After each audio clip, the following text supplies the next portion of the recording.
Magandang araw sa inyo, Miss Terry. Gusto ko lang pong magbahagi ng aking hindi maipaliwanag na karanasan noong bata pa ako. Nangyari po ito nung makifiesta kami sa isang kamag-anak ng tatay sa probinsya. Ako po ay 10 taong gulang noon. Masaya yung fiesta na yun at madaming tao. May nakalaro pa nga akong isang batang lalaki din noon at galing pa silang Maynila. Nakalaro ko ito sa kanilang sasakyang jeep kasama ang mga ilang pinsan niya. Ako nga po pala si Raf, Miss Terry, at ito ang aking kwentong kababalaghan.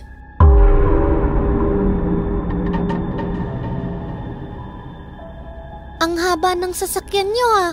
Ang sarap maglaro dito. Bakit? Wala ba kayong sasakyan na dala? Meron naman. Pero kotse yun eh. At saka sarado yun. Hindi tulad nitong sa inyo oh. Ang laki. Nakabukas pa. Ang sarap maglaro. Naglalambitin kami noon, Miss Terry, sa hawakan ng mga pasahero sa loob ng jeep. Maaaring ang karamihan sa inyong tagapakinig ay pamilyar doon at nakapaglaro na din sa sinasabi kong hawakan.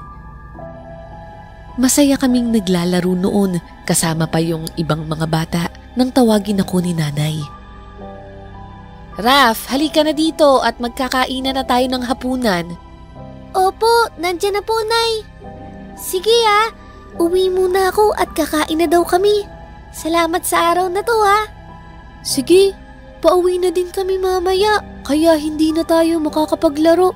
Teka, may pentel pen dito ang tatay ko. Pentel pen? Anong gagawin mo dyan? Isulat mo yung pangalan mo dito sa gilid nitong jeep namin. Ha? Bakit naman? Baka mapagalitan ako ng tatay mo. Hindi, maliit lang naman eh. Sige na dito lang sa gilid. Bakit nga? Para saan? Para kapag nakita mo to sa Maynila, alam mong dito ka naglaro, diba? Malay mo, magkita pa rin tayo o kaya makasakay ka dito sa jeep namin. Oo nga no.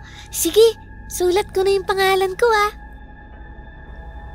Isinulat ko nga yung pangalan ko doon sa gilid na bahagi ng jeep nila, Miss Terry. Pagkatapos noon ay tumakbo na ako papunta kay nanay. Dito ay napansin ni nanay na may panibago akong mga kaibigan kaya naging masaya ito para sa akin. Dahil ang akala ni nanay ay mababagot lang ako sa pagpunta namin dito sa probinsya. Matapos ang aming hapunan ay pumasok na kami ni nanay sa kwarto at pinag-ayos na niya ako ng mga damit. Mag-aayos na po tayo ng damit, Nay? Bakit? Uuwi na po ba tayo? Oo, at may pasok pa ang tatay mo bukas. Ang akala ko magtatagal pa po tayo dito.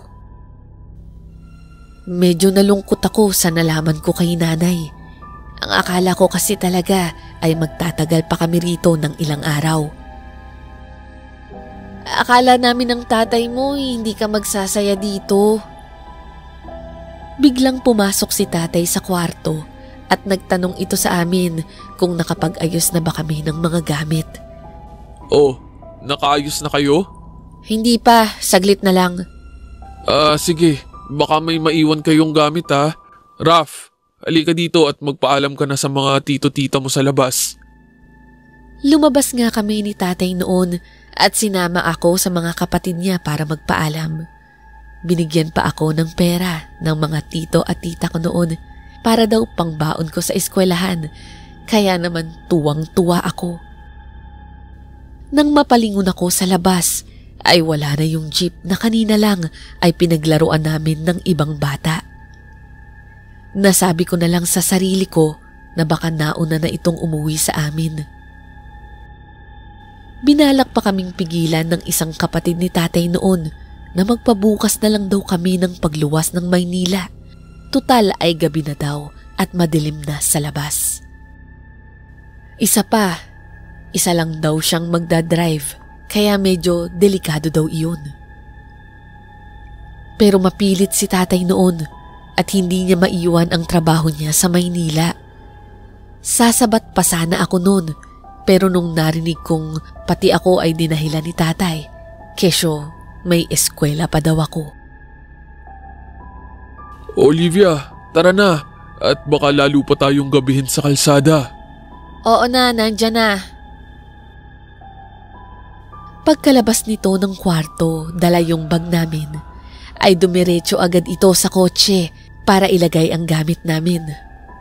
Kami naman ni tatay ay nagpaalam na agad sa mga kamag-anak niya at yung isang kapatid ni tatay ang naghatid sa amin sa labas.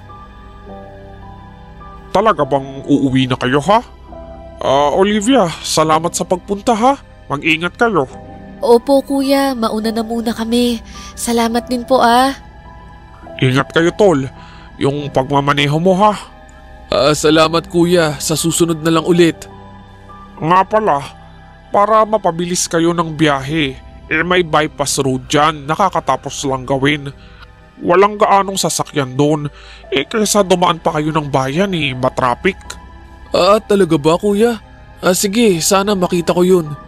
Makikita mo yun, nadadaanan din naman yun ng ibang sasakyan.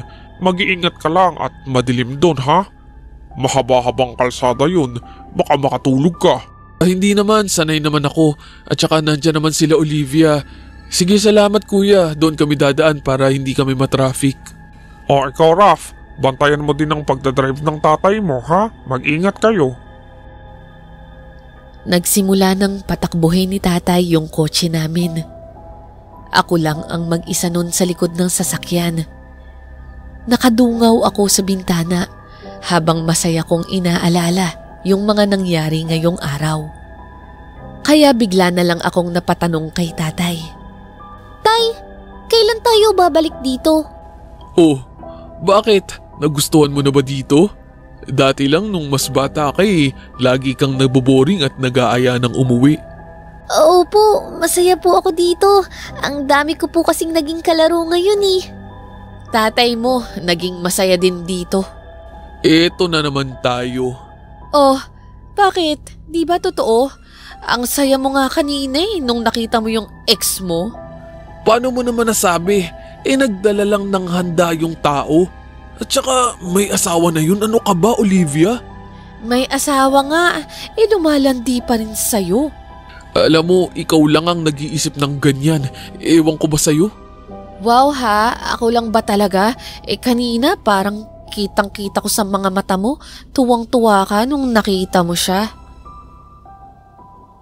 Nag-aaway pala ang nanay at tatay. Kaya pala kami napauwi nang wala sa oras. Hindi ko naman po masisisi si nanay, Misteri. Minsan na din kasing nahuli ni nanay si tatay na may kausap sa cellphone na ibang babae. Kaya ganoon na lang po siguro yung paghihinala niya kay tatay sa tuwing may makikita itong ibang babae na kumakausap sa kanya. Malayo-layo ang biyahe namin at walang nagsasalita kahit sino sa kanilang dalawa. Hanggang sa nag-umpisa na ding dumilim yung kalsada. Dito na siguro yung sinasabi ni kuya na bypass road. Dito po ba yun, tay? Madilim nga po At bibihira yung mga dumadaang sasakyan. Tanging ilaw lang kasi ng sasakyan namin yung nagsisilbing liwanag. Paminsan-minsan ay may iilang nakakasalubong kaming mga sasakyan at truck. Maya-maya ay parang narinig ko si tatay na biglang nagsalita at nagulat. Binuksan ni tatay yung high beam ng aming sasakyan. May nakita si tatay na isang lalaki na sa tingin niya daw ay nasa 40 pataas na. Naglalakad ito sa gilid ng kalsada at pasalubong ito sa amin. Kumakaway ito na tila ba hapong-hapo. Binagalan lang ni tatay ang takbo para makahinto ito sa tapat ng lalaki. Nang makahinto na kami, ay biglang lumakad ito papunta sa driver's side at kumatok sa salamin. Bahagya lang na ibinaba ni tatay yung salamin ng kotse upang marinig ang sasabihin nito.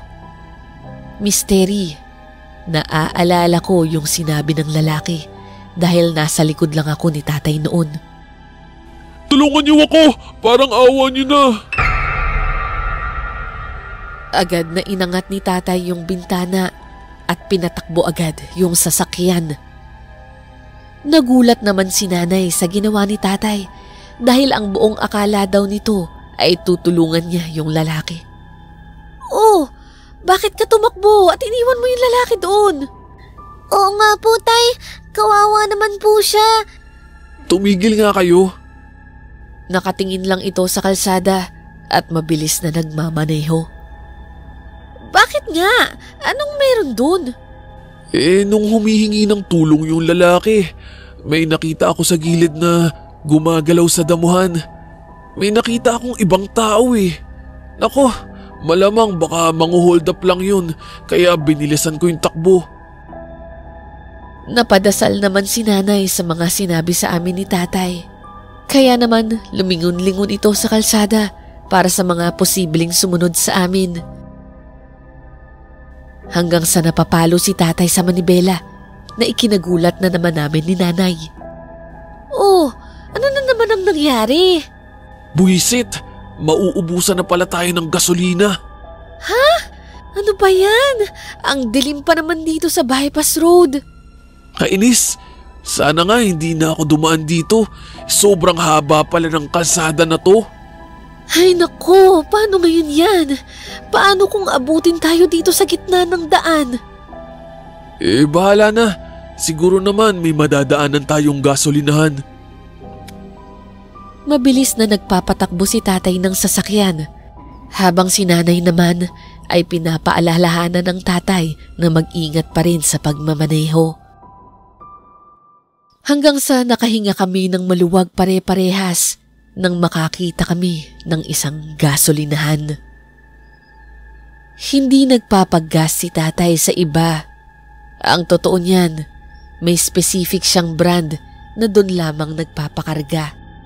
Pero sa sitwasyon na yun ay okay na siguro, at least hindi kami inabutan sa daan.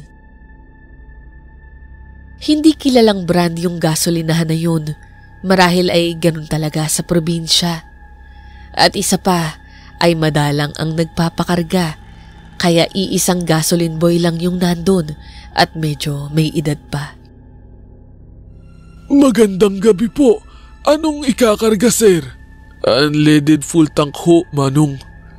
Full tank po? Sige, pakipatay na lang po yung makina ninyo. Medyo may kabagalan kumilos yung matanda bago na ipasok yung hose sa kotse namin. Nagpaalam naman sa amin si tatay na magsi-CR lang daw siya, kaya ibinaba niya yung salamin upang tanungin yung matanda kung saan daw yung CR. Agad naman itong itinuro sa kanya na sa may bandang likuran pa daw ito.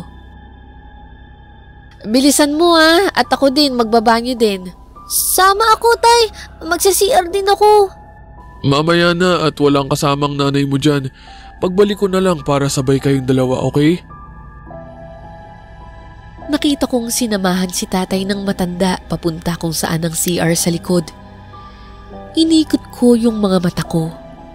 Medyo may pagkamalabo na ang mga ilaw sa gasolinahan. Hanggang sa narinig ko si nanay.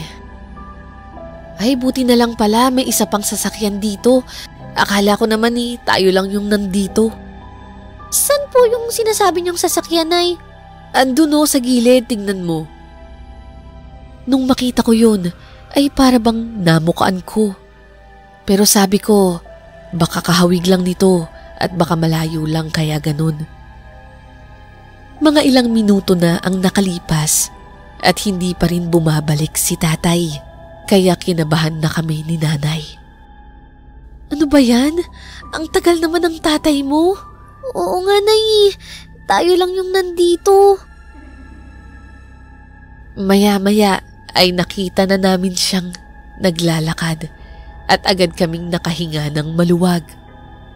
Hindi pa nakakalapit ng kotse si tatay ay agad na akong niyaya ni nanay para magbanyo. Agad naman kaming lumabas ng kotse at tinanong kay tatay kung saan yung banyo. Diyan lang sa may likod. Medyo lalakad pa kayo papunta dun eh. Malayo ba? Hindi ko alam. Hindi na ako dumiretso dun dahil hindi ko na mapigilan. Kaya sa damuhan na lang ako. Ganun ba? O sige, kami na lang bahalang maghanap. Tara na Raf at bilisan na lang natin. Nagmamadali nga kami noon ni nanay. Ramdam ko na natatakot siya. Kaya nauna na itong pumasok sa banyo. At ako naman ay doon sa pwesto ng mga lalaki. Pagpasok ko ng banyo, ay may 3 pinto para sa mga dudumi, habang may 5 naman para sa mga iihilang. Ako noon ay inabutan ng sakit ng tiyan, kaya naman pumasok ako sa isang cubicle sa bandang dulo. Nang makaupo ako, ay biglang lumabas ang sama ng tiyan ko. Pero bahagya akong napigilan ang paglabas dahil misteri. Nakita ko na nagpatay sindi yung mga ilaw sa loob ng CR. Natatakot na ako noon dahil mas matagal pa yung pagdidilim kaysa sa pagsisindi ng ilaw. Kaya kahit hindi pa ako tapos ay naghugas na agad ako noon. Ang kaso nga lang ay may narinig akong nagbukas ng pinto. Tumahimik ako at napahinto sa aking ginagawa at pinakiramdaman yun. Nakarinig ako ng yabag sa sahig at ang tunog ng isa-isang bumubukas na pinto ng cubicle.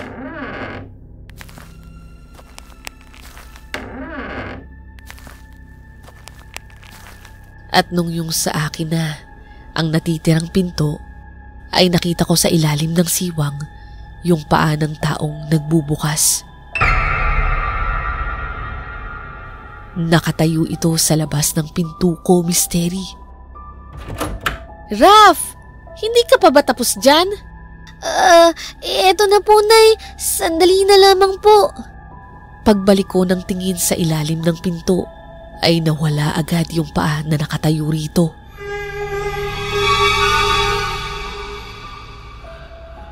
Nagmamadali akong nag-short noon at lumabas agad. Ikukwento ko sana yung nangyari sa loob, pero hindi na ako nakapagsalita pa noon kay nanay dahil nagmamadali na ito at kanina pa daw kami inaantay ni tatay.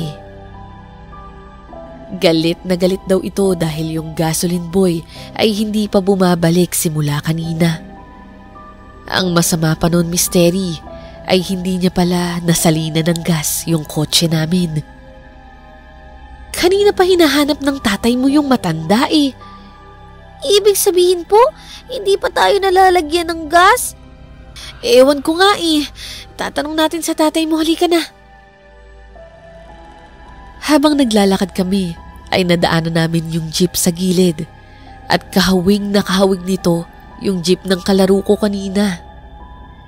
Saglit akong nagpaalam kay nanay upang puntahan yung jeep habang sila naman ay nag-aabang sa gasoline boy. Dahan-dahan akong umikot sa jeep na nakaparada at hindi nga ako nagkakamali, misteri. Ito nga yung jeep kanina. Dahil nakita ko yung pangalan ko na nakasulat sa gilid nito.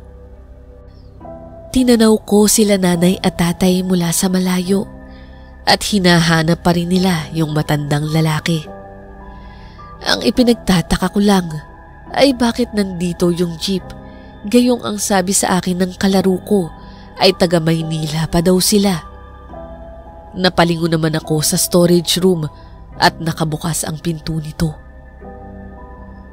Nung lalapitan ko ito, ay napaupo ako sa gulat dahil nalaglag galing sa loob ang isang parte ng braso ng isang tao.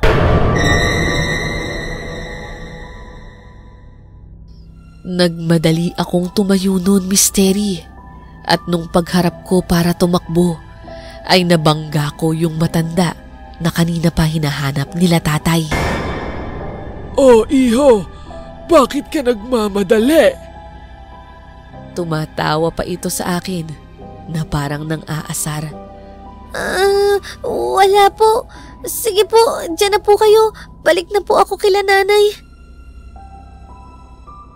Nung nilingon ko ulit yung storage room, ay wala na yung braso doon. Kaya tumakbo ako pabalik kila nanay. Nung makita nila ako at makita din nila yung matanda na nasa likod ko, ay nagalit si tatay sa kanya. Ano ba, Manong? Bakit hindi nyo kinargahan yung kotse ko? Kanina pa kami dito ah. Pasensya na ho kayo at nagkaroon lang ho ng problema dahil hindi gumagalaw yung numero sa metro. Nakita ko itong nakangisi sa akin na para bang nang iinis misteri, kaya lalo akong natakot sa kanya. O siya, bilisan niyo na lang ho, Manong, at kailangan na ho naming umuwi ng Manila. Huwag ho kayong mag-alala at naayos ko naman na ho. Pakihintay na lang ho, saglit na lang.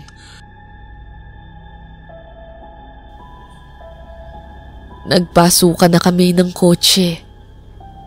Habang nasa likod ako, ay sinilip ko yung matanda sa likod at tinitignan ko kung ano ang ginagawa nito. Nakita ko na hindi nito inaalis yung mga tingin niya sa akin.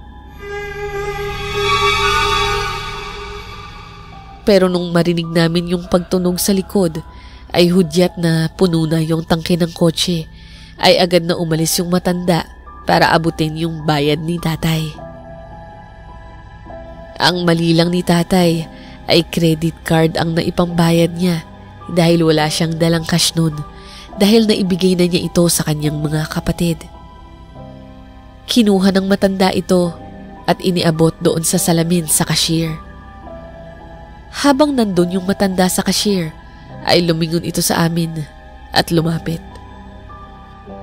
Dadalhin ko lang itong card niyo sa likod at hindi daw nababasa ng cashier. Sandali lang ho, ah. Ay, ganun ba?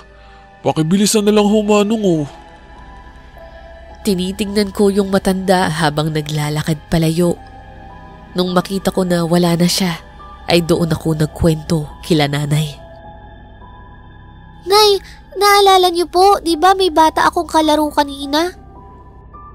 Oh, bakit naman? Anong meron dun sa bata? Sabi niya kasi sa akin, taga Maynila daw sila. Oo, ngayon, bakit? Gusto mo bang puntahan? Hindi po, pero di ba po yung sasakyan po na gamit nila, doon kami naglalaro kanina. Oh, ano nga yun? Yun po yung jeep na nakaparada sa dulo. Ha? Anong sabi mo? Doon ay nagkatinginan si nanay at tatay at nakaramdam na kami ng takot. Kaya nakakutob si tatay dahil hindi dumadating yung matanda. Akma niyang bubuksan yung pinto pero pinigilan siya ni nanay. Nagkagulatan kami nang biglang nagpatay-sindi yung ilaw sa buong gasolinahan. Napasigaw si nanay sa takot habang si tatay naman ay pinapakalma si nanay. Lumabas ito ng pinto ng kotse upang kausapin yung cashier sa loob ng salamin. Pero pagsilip ni tatay ay nakita kong napaatras din ito agad. Bumalik ito sa kotse at biglang sinarado yung pinto. In-start niya agad yung makina. Oh, bakit? Ano nangyari? Nasaan yung cashier? Walang tao dun sa loob. Walang cashier sa loob nun o kahit na sinong tao taliwas sa kinikilos ng matanda kanina na para bang may kausap siya. Nung mag-start na yung makina ng kotse namin ay nagulat si tatay dahil nakita niya na empty tank pa rin yung kotse. Kaya lumabas siya upang inspeksyonin ito. Olivia, Raph, halika na! Lumabas na kayo, bilis! Hindi na kami nakapagtanong pa dahil natakot na rin kami at nagpanik. Kaya nagmadali na rin kaming agad lumabas nun. Nung nilingon ko ito, ay butas na ito at tumatagas na ang gasolina mula rito.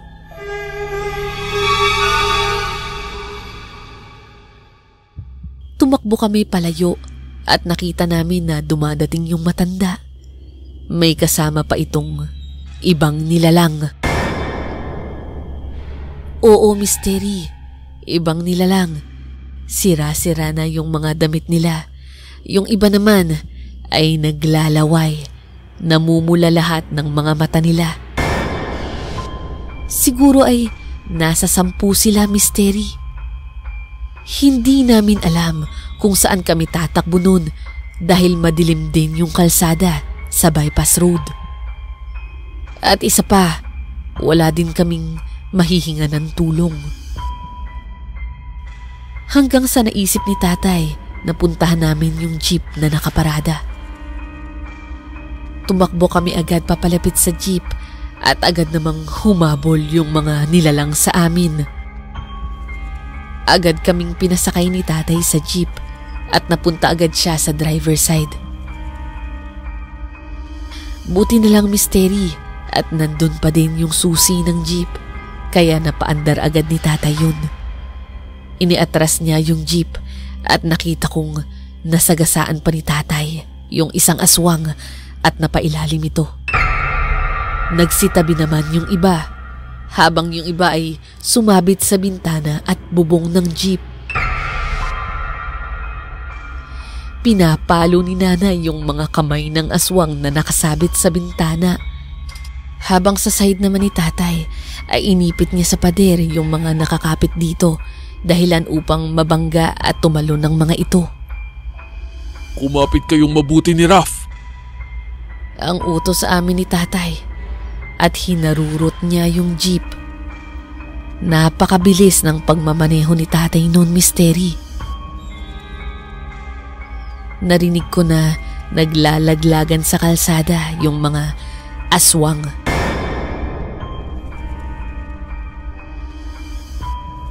Yung lalaking nanghihingi ng tulong sa atin kanina, sa palagay ko, biktima rin yun ng mga aswang. Baka isa yun sa sakay nitong jeep. Oo nga, baka hinahabol siya ng mga aswang na yun kanina, kaya nanghihingi siya ng tulong sa atin. Malayo-layo na ang nababiyahe namin. Sa dulo ng bypass road ay may checkpoint. Sa kasamaang palad ay nahuli kami, Misteri, dahil walang maipakitang dokumento si tatay ng jeep dahil hindi naman talaga ito sa amin. Naikwento namin sa mga pulis ang nangyari at ayaw nilang maniwala dito. Kaya sinamahan nila kami pabalik ng gasolinahan. Doon ay nakita nila yung kotse namin na sira nga yung hose. Itinuro ko din kung saan ako nakakita ng putol na braso. Pero wala na ito doon sa storage room. Nung wala kaming ebidensyang maipakita tungkol sa storya namin, ay nakiusap si tatay. Natatawagan niya lang ang aking tito. Agad namang dumating ang kapatid ni tatay ng gabing yun. Nagkataon po na kapatid ng asawa ni Tiyo ang hepe ng estasyon kung saan kami nahuli. Ginawan lang nila kami ng police report at pinaalis na pagkatapos. Inihatid kami ni Tito pabalik ng bahay nila at bukas na lang daw kami umuwi ng Maynila. Pero habang nagdadrive si Tito, ay narinig kong kausap niya si tatay. Si nanay ay natutulog na sa biyahe noon, habang ako naman ay nakapikit lamang. At inakala nila na tulog na rin ako. Tol, huwag mo na lang sanang sabihin yung nangyari ngayon sa ibang tao. Ano? Bakit naman? Kinausap ako ng hepe kanina. Kapatid yun ng ate Vivian mo. Malayong kamag-anak ng Happy yung sumalakay sa inyo kanina sa gasolinahan. Nakiusap kasi kung pwede daw wag na daw niyong palakihin yung gulo. Ano?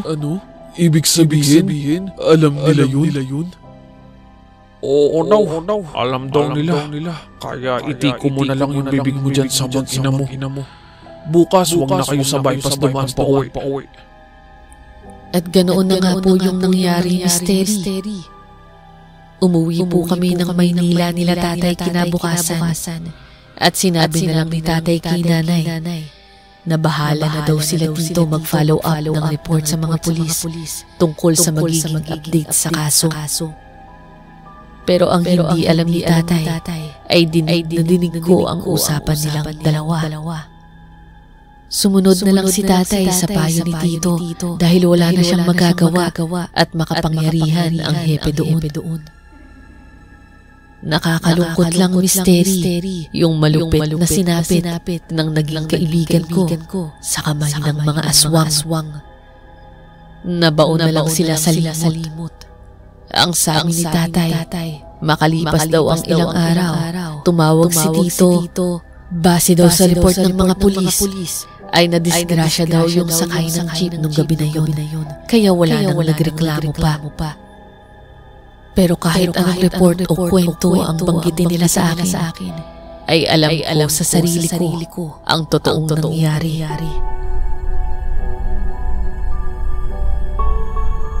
Pagkatapos noon, Misteri, ay hindi na kami sumama pa kay tatay sa tuwing bibisita siya doon sa kamag-anak niya. Nagkatroma na kami, lalong-lalo si nanay. Kaya kapag pumupunta mag-isa si tatay doon, ay nagbubus na lang ito at nagpapasundo at hatid sa terminal. Bago ang pangyayari ito, Misteri, ang akala ko, ang pinagtatakpan lang ng mga pulis ay ang mga kriminal o mga sindikato na mayroong kapangyarihan. Pero doon ko lang nalaman na kaya rin pala nilang pagtakpan ang mga kalahi nila na aswang.